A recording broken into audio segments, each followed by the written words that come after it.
Jones, good evening. What are you guys doing tonight? What's up?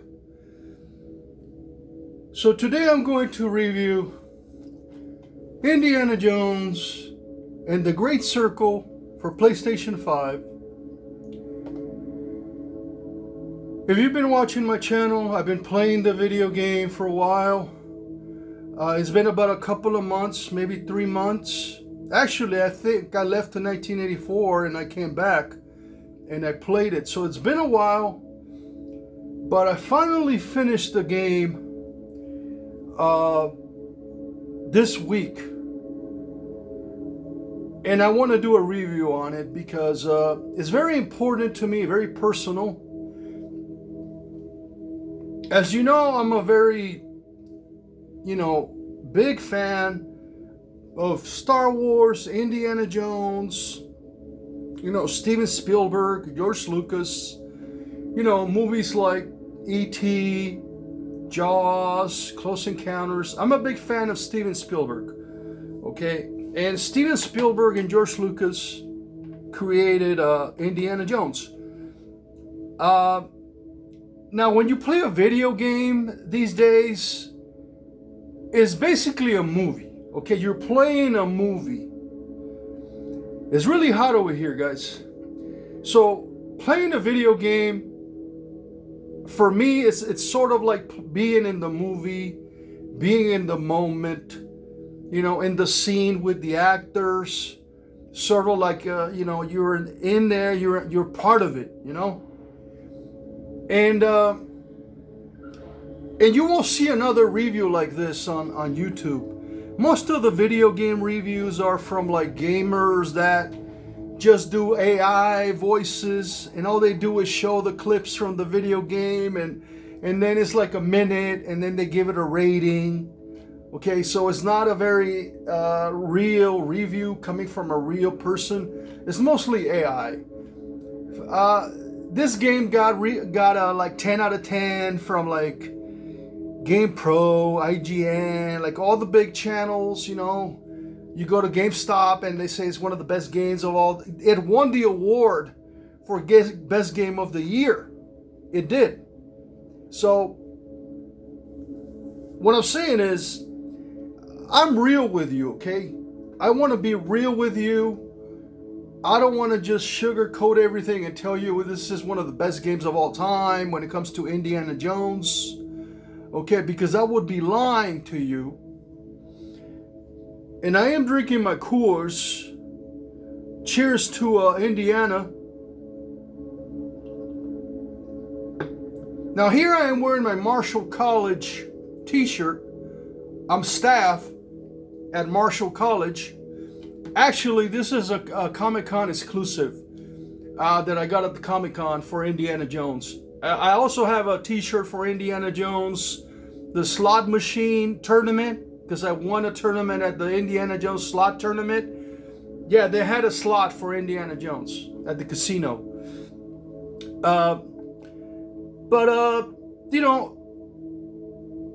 I know that a lot of people watch me play this game, and I didn't really talk a lot in the game because I'm trying to get focused in the story. Okay, I know a lot of gamers like multiplayer, and they're mostly about multiplayer and just go around killing people all the time. I'm not really that type of dude. I like a storyline. I like a story mode. Okay, I like beginning to the end. I like the movie version of the game, the storyline, okay? And so that's what we're going to talk about. We're sort of going to review this video game, sort of a storyline. There's going to be spoilers, okay? A lot of spoilers. And I might be going on this for a while. Because this game, I've been waiting for a game like this for 25, 30 years. Because we had not had an Indiana Jones game for a while. The last game was the Inferno Machine on Nintendo 64. And as you can see, I have the Nintendo 64 right here. The Nintendo 64 Racer limited edition in the box, mint condition. So I'll put the game away.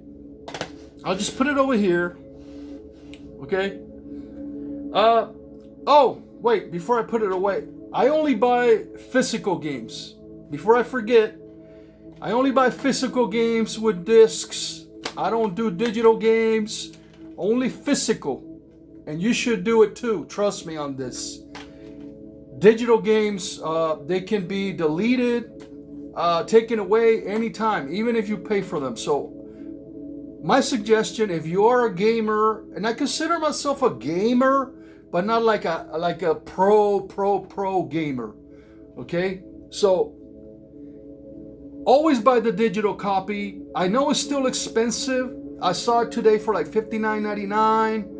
I saw it for another store for like $69.99. So it hasn't been on sale. They're still trying to overcharge you for the game.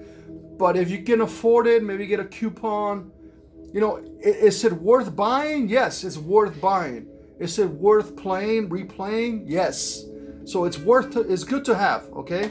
So always have a physical copy. Let's go, you know? And I know that I have people that watch me play the game and they're like, what the hell is this? What is Miller doing? And again, this is the most extensive, in-depth Indiana Jones and the Great Circle review you will ever see. All right? I'm not kidding you. A lot of these companies, they get paid by Disney, okay? They get paid by Lucasfilm, and they will tell you the game is the greatest thing ever made, okay? And that's not true at all. So let's begin with a storyline. A couple of spoilers, and listen to what I'm about to tell you. What I'm about to tell you is shocking. To me, it was shocking because I never want to be spoiled. I never watch the reviews. I never want to know what the hell's going on before I play the game. I never cheat. I don't want to know anything until I buy the game and I play it myself.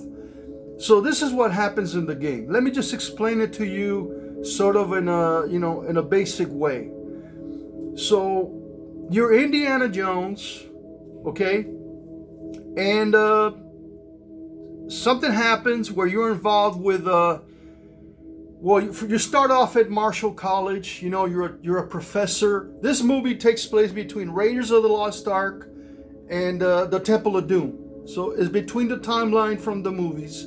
So you're a teacher and something comes up, you know, they attack Indiana Jones and there's some giants that are protecting these stones. These stones that I'm gonna tell you, I'm gonna give it to you right now. So you're pushed into this storyline. Now, what happens in the game? You start off being a teacher. You know, you're the teacher at the school, like, you know, you're at the Marshall College. But as always, Indiana Jones, he likes to go on an adventure, right? So in the game, you have to find some stones, and basically these stones are keys, okay? And all these, the Great Circle is basically the steering wheel to the Noah's Ark, okay? That's it. That you're looking for the ignition keys to Noah's Ark. And in the game, you go collect these stones, these keys, ignition keys, you know, around the world. And you go around the world and you go to many places, okay? You go to many places. You go to the Vatican. You spend a lot of time in the Vatican. You go underground. You go to the tombs. You go to all these places. Then you go to Giza, to the pyramids. You're at the pyramids and you're looking for this tomb. And you go down and you find one of the stones. Okay? And then you go to like the Himalayas and Shanghai. And what else? I can't remember. Well, you end up in Iraq, okay? You end up in Iraq, and in Iraq, underground, like hundreds of feet underground, they have Noah's Ark. And the Nazis have found Noah's Ark, Okay, and they have collected a lot of the. You have to collect. You need 17 stones to turn on the Noah's Ark, because apparently Noah's Ark is driven by God, okay, by lightning, by the power of God, and He chose Noah for the flood, okay. So these are spoilers, okay. And you spend a lot of time in Asia, in Tani, I think it's Tani. A lot of time in the Himalayas and Shanghai, but I love the level in Giza, over there in Egypt. That was awesome. And I didn't really like the Vatican too much, because you were hanging around with all these priests. I will get to the gaming in a while. I'm just trying to tell you the storyline a little bit here. Okay, when it comes to the overall Indiana Jones franchise, I always wanted to see like Indiana Jones finding the Noah's Ark, right? Who didn't, right? But it turns out the Nazis find it first, and you just got to go over there and try to take it from the Nazis. Cheers, bro. So, so you go to all these places, you collect the stones, you end up in Iraq. Somehow, there's this guy called Emmerich Voss. He's the leader of he works with Hitler. He's the leader of the Nazis, and he's kind of like the guy from Raiders of the Lost Ark, right? I mean, they have some similarities, they kind of copy a lot from Raiders, for the fans. So Voss has this knowledge. He's a very smart guy. He's also like an archaeologist. He's into academies. He's very smart. He read all the books. He done all the research. And him and Indiana Jones are sort of like the same kind of guy. They match each other. I think they used to be friends in the past. I think they went to they met at the Marshall College. I think something like that happened where they were like friends before. Now in the video game you have this sidekick. Her name is Gina Lombardi. Gina is like an Italian girl. She's like an Italian chick, and she's a reporter, and she's trying to find Voss because she knows that she has the stones. I mean that he has the stones, and then but you also have the giants who are protecting the Noah's Ark. They're protecting Noah's Ark, and they know where the stones are, and so they're trying to stop Indiana Jones, and they're trying to stop Emmerich Voss, the leader of the Nazis, from getting to the Noah's Ark. But it's kind of late at the end, all right? And so it's a religious game if you think about it. It's about Christianity because it's taking a lot of the mythology of the Bible, okay? And I know a lot of people don't believe in Noah's Ark. They believe it's a story that was just all bullshit, all made up. But at least in this game, they sort of make it canon, sort of realistic, okay? And you get to see like the Egyptian pyramids, and you get to go into into Giza, and you get into these secret chambers, and all these places that are like really, really cool, okay? And so I think what I'm trying to say is, and let me have another course, because it is my drinking night, and I enjoy making reviews. But what I'm saying is you will never find a more in-depth review about this game, because I consider this game a movie. This is a prequel, sequel to Raiders of the Lost Ark. I will get to the grade. I will grade the game, but first I just want to talk a little bit about it, because I just can't go and give it a number. I'm not the type of person just to give it a number. I spend a lot of hours playing this game. Now, let's think about this. And I want to say hi to Hollywood. I want to say hi to Hollywood Street. He's been really supportive in the game when I've been playing this game. Now, he's a hardcore gamer. He said he finished this game like in 2 days or something, 3 days. I don't know how you can do that.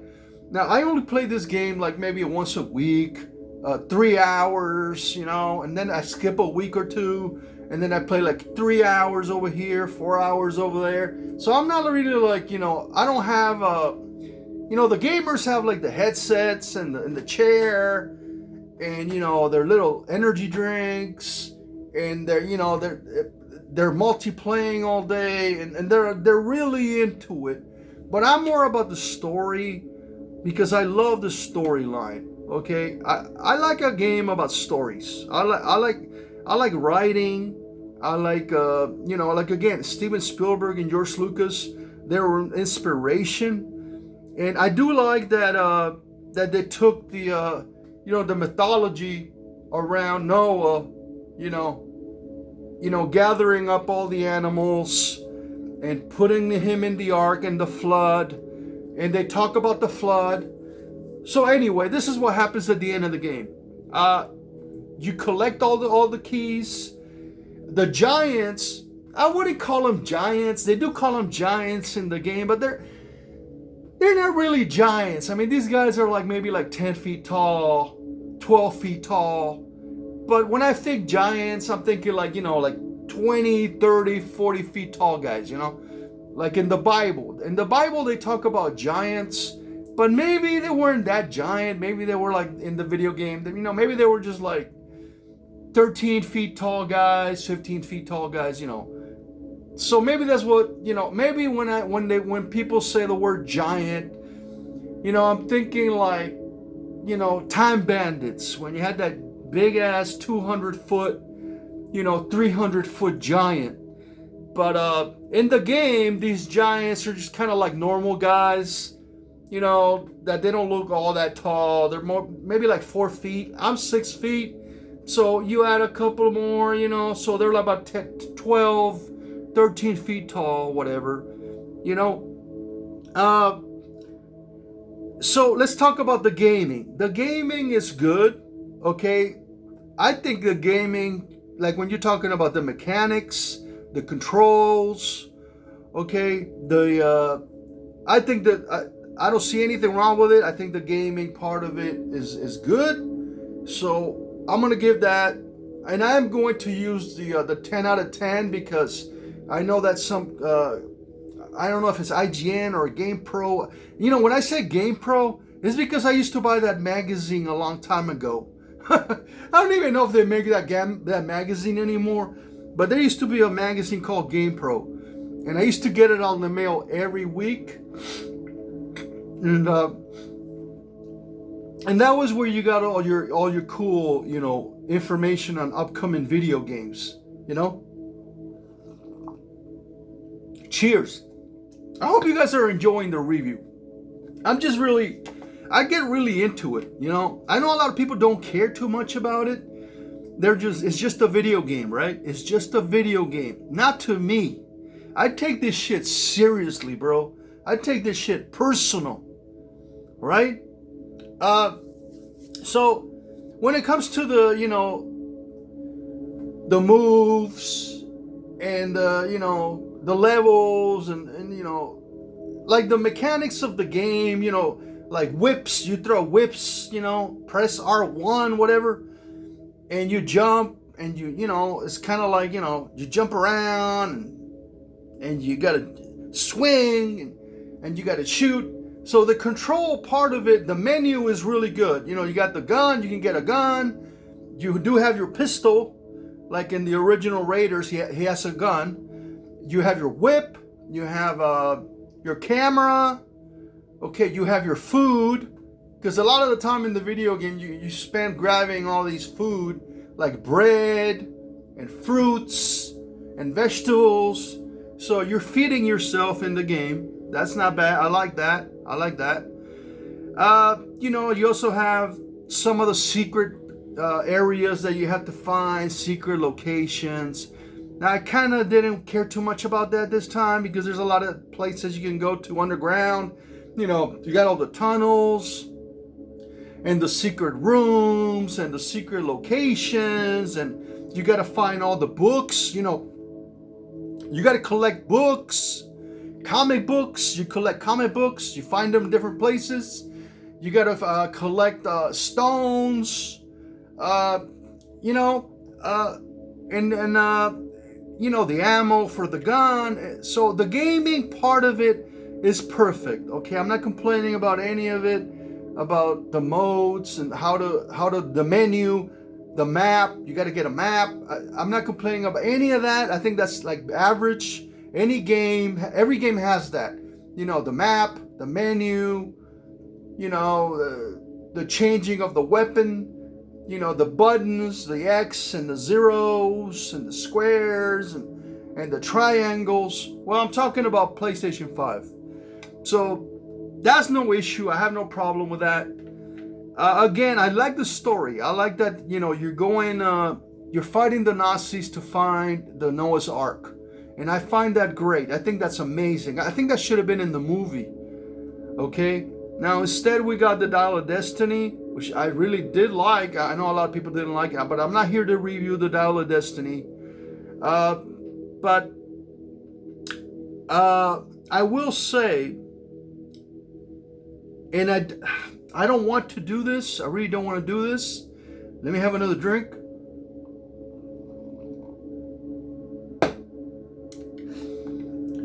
The game is I don't know if I want to say this because I don't want to piss anybody off. Okay?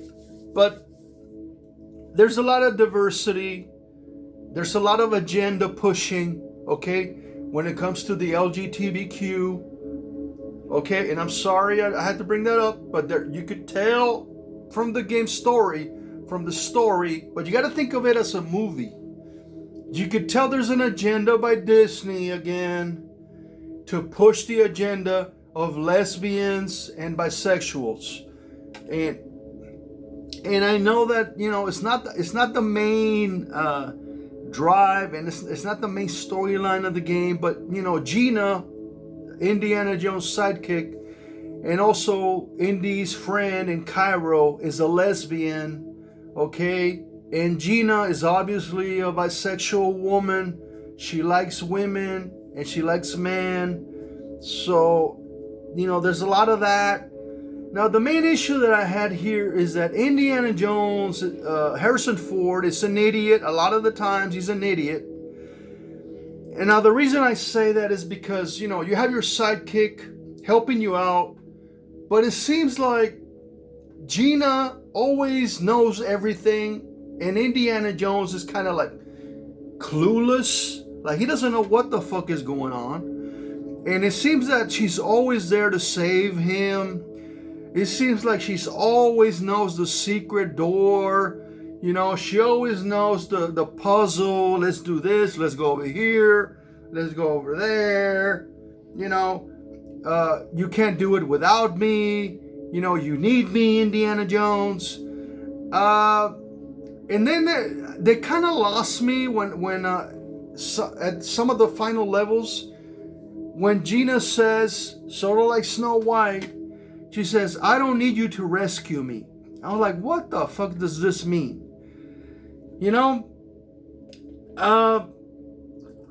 She obviously she doesn't like a man to take charge. She wants to be in charge. And when she said that, I don't want a man to rescue me, I don't need you to rescue me, I can be okay on my own, which is bullshit, because literally you rescue her, okay, and then she treats you like shit. But it seems like the sidekick, like the girl, the lesbian bisexual woman, knows every secret. She knows every exit. All right, she knows every puzzle. She helps you in everything. And again, I understand there has to be diversity because you're in the world. You go to Cairo. So there's got to be black people in Cairo, Egyptian, dark brown people, and you go to Shanghai and the Himalayas, and there's got to be a lot of Asian people, right? So I get that. And but there's also a lot of Roman people in the video game. But when you go to Iraq, you don't really see a lot. You don't see anybody from Iraq. You only see the Nazis. So what I gather from the story is like the white guys, the Nazis are the bad people, okay, and the Egyptians and the Asians and they're the good guys. And I don't I don't mind if you say that white people are bad. From my experience, I worked with a lot of white people, and I don't think they're racist. I don't think that every white person on planet Earth is bad. But I kind of get that from the game. They're trying to make it out like, every German is a bad person. But again, remember, this is the 30s and the 40s. So I kind of get it. But what I'm saying, there's sort of an agenda to make it look like, Italians and Romans are kind of better than everybody else, okay? Just kind of like I got that from the video game. And maybe I'm just, maybe I'm just looking at the game from a different perspective. And that's why I'm saying you're not going to get a review like this anywhere else, okay? Let me have another course.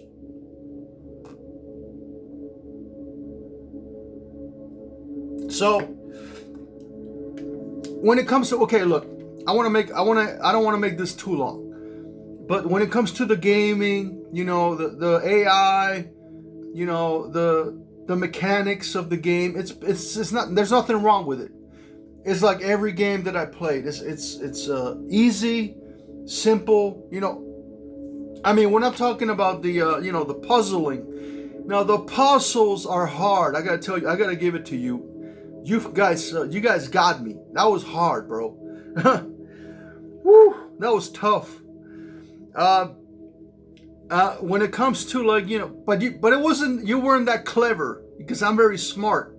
All right, I got a high IQ, so you didn't get me that easily, bro. All right, but I mean. Listen, the whole feel of the game, it feels sort of alright, but then some of the thing is like, this does not belong in an Indiana Jones movie. When I say movie, it's because I consider video games now, when it comes to a franchise, or based on a film, on a movie, and mostly like Indiana Jones, I consider it a part of the canon, and part of the movie, so it feels off. It feels like 50% is bullshit and 50% is like Steven Spielberg and George Lucas. All right, so I know that none of this comes from Steven Spielberg at all. None of this comes from George Lucas, but it is Lucasfilm Games, because I did watch all the credits. So it is Lucasfilm Games, and I have a lot of respect for Lucasfilm Games. I really do. All right? Even though everybody is a lefty, Democrat over there in San Francisco, okay, at Lucasfilm Ranch, they're all lunatics. They're all left. That's the truth. All right? I'm not mad. I ain't mad. I can deal with different sides. I can deal with political, correctness. I can deal with it. But when you're pushing your agenda again on me, about the bisexual stuff and the LGBT stuff and the diversity, I kind of like, it clicks in me. It's like, why are you trying to do? Why are you bringing this up? This is a video game. Why do we need this? All right. So anyway, Gina's sister becomes a Nazi, and Everybody's disappointed, but you're trying to help her out. You care about Gina. That's Indiana Jones. So you want to help her out. And you do. And eventually, at the end of the game, Voss, the Nazi leader who works with Hitler, with the Nazis, you get betrayed, and he gets all the stones, the 17 stones that you collected you spent all your time collecting these stones, right? Kind of like the Sonic video game where you're collecting all the coins. So you spend all your time collecting all these different stone keys, in different places around the world for the Great Circle. And the Great Circle, all it is, all right, guys, I'm going to tell you what it is. All it is a steering wheel. Okay? It's a steering wheel for the Noah's Ark. And, like you get your car keys and you turn on your car. So Voss, he puts all the keys into the steering wheel of the Noah's Ark. And then Noah's Ark is able to teleport from location to location. So it can go from Iraq to New York. And even he says it in the game. I can go from Iraq to New York and just drive through the portal. They do show a portal, kind of like that movie from the 80s. So I guess you turn on the Noah's Ark, you turn on the machine with the keys, you turn the ignition, and you have the wheel now. You have the steering wheel. But at the end of the game, you fight the guy, you kill the Nazis, and the giants help you out. There's only one giant left, and he helps you out, and he drives it off into heaven. So God takes back the ark. God takes back the ark because he saw that humans were just idiots, okay? That were just misusing the ark again. And so God decided to bring the flood back, but the giants intervened because they were protectors of the ark, and they take it away into the universe, into nothingness, and when we lose the Noah's Ark, it's no longer on planet Earth. It goes to heaven, and it has a lot to do with angels. All right. It's a very Christian theme, a very Christian mythology theme, because you're bringing up, God being angry because you're trying to steal his ark, and that's not cool. So God gets angry, God attacks the Nazis, and the giants and Indiana Jones is successful in finding the stones and igniting the wheel to have the ark move again and being alive. And I think that's a great story. It should have been a movie. I think it should have been a movie. Cheers.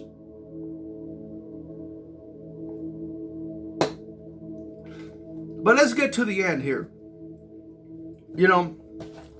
Indiana Jones and the Great Circle, bro. Am I going to play it again? I would play it again in a year or two. It's entertaining. It's fun. Again, I don't like the push where you're trying to tell me that this woman is a lesbian and this woman had an affair with other women, and at least we know she's bisexual. At the end of the game, she kisses Indiana Jones and she decides to leave. They don't even have sex. I mean, you helped her through the entire game, bro. And you don't even have sex with her, and you just say goodbye, and they get a little kiss in the mouth, and it's like, bye-bye, see you later. And she gets on a plane and she leaves. That's crazy, bro. Anyway, here's where we have a problem. Here's where I have the biggest problem with the game. And I know that most of you are going to say, Miller, you're an idiot. I don't know what you're talking about. Here's the problem. John Williams, all right? John Williams, the London Orchestra, he made an album for Indiana Jones. We have albums, we have music, we have, entire themes for Indiana Jones. We have the main theme. We have, for every movie, Indiana Jones had his own music by John Williams. And he wrote it by hand, and he performed it at these shows. And I've been to the Indiana show in Orlando, Florida. I've been to Indiana Jones and the Forbidden Eye in Disneyland. So I know when it comes to Indiana Jones, you have to have the music from John Williams. You have to. But it seems that Disney wants to reject that. And they've done that with a lot of the TV shows like Ahsoka and a lot of the shows that want to avoid everything about the past. They want to ignore the past. They want to erase the past. And I'm not going to have it, bro. I'm not going to have it. I'm sorry. So what they did is and look at this, Marshall College right here. They decided to ignore all the music from John Williams, all his soundtrack. The soundtrack is not in the game. They decided to write their own original music, their own original soundtrack for the game. And I get it. Okay. If it was a movie that didn't have like if you have a movie that doesn't have prequels and sequels and all these other, if you're not doing a big time franchise like Star Wars or Indiana Jones or, even like, there's nothing compared to it. If you ignore John Williams and you just write your own music, that's not going to be fun for the original fans. But this is not for the original fans. This is for the new kids. Okay, because if any original fan played this game, you would know that they're trying to tell you to fuck off. So they totally write a new soundtrack, a new theme for Indiana Jones, and they totally ignore John Williams, the same as the new Superman movie. The same thing when and I don't want to get into Superman, but Superman has a theme, right? We all know the Superman, Indiana Jones, Jaws. You can't make a Jaws without the Jaws music, right? You can't make Star Wars without John Williams. That's just not gonna work. So I really have to go, but I'm gonna tell you, is the gameplay 10 out of 10? The gameplay is 10 out of 10. And I am using 10 out of 10 because a lot of these gamers go 10-10. So when it comes to gameplay, 10 out of 10. When it comes to graphics, because you do have a lot of graphics and that's a lot of work, that's like 80% of the game, right? When it comes to graphics, that's 10 out of 10. Beautiful graphics, guys. The likeness on Harrison Ford face, that's Harrison Ford. You can tell that's Harrison Ford. Okay? So, the story by Pablo Hidalgo. Pablo Hidalgo is I met Pablo at the celebrations. He's the Lucasfilm, storyline guy. It says this goes, this doesn't go. He's woke as fuck, and he's sort of an idiot. I'm sorry, Pablo, but you are. And they deviated a lot from the story, from Raiders and Temple of Doom. They kind of fuck everything up when it comes to story. A lot of the story doesn't make sense, like Indiana Jones making bad decisions. How the fuck do you make bad decisions and have a girl save your ass? while you're doing all this shit. Okay, there's no way Indiana Jones doesn't know how to do anything. Okay, and there's no way Indiana Jones can't rescue you and take charge and be the guy that knows fucking everything. He's the archaeologist. He's a teacher. So for you to bring in like this Gina girl and tell him what to do and like boss him around and treat him like a little bitch, you know, sort of like Dana a little bit over here, that's not cool. So that's why I'm kind of rating the storyline. The storyline gets like 5 out of 10. All right. Now, overall, because of the music, because it's not. They're trying to make it different. All right, and I don't like that. So, and I know I've been going on for a long time now, but I got to give it to you. I'm gonna end this right now. I'm gonna end it right now. Indiana Jones and the Great Circle. I thought it was a 10 out of 10, but it's not. I'm gonna take off a lot of points because of the LGBTQ stuff, the plus, right? There's fat women in here, and the music. You're trying to change the past. You cannot change the past. It doesn't work for me. So I'm gonna give it a 5 out of 10. And I'm being generous at the end. All right. And that's it, guys. I don't know what else to say. I'm gonna give Indiana Jones and the Great Circle a 5 out of 10, and mostly because of the disrespect to John Williams and George Lucas and Steven Spielberg. Just because you say thank you at the credits doesn't mean that you get a pass, right? So Indiana Jones and the Great Circle, you tried. It was okay. It was good. It's good. It's good. But you failed big time in a lot of places when it comes to original Indiana Jones fans. Okay? See you guys later, and may the force be with you. Bye.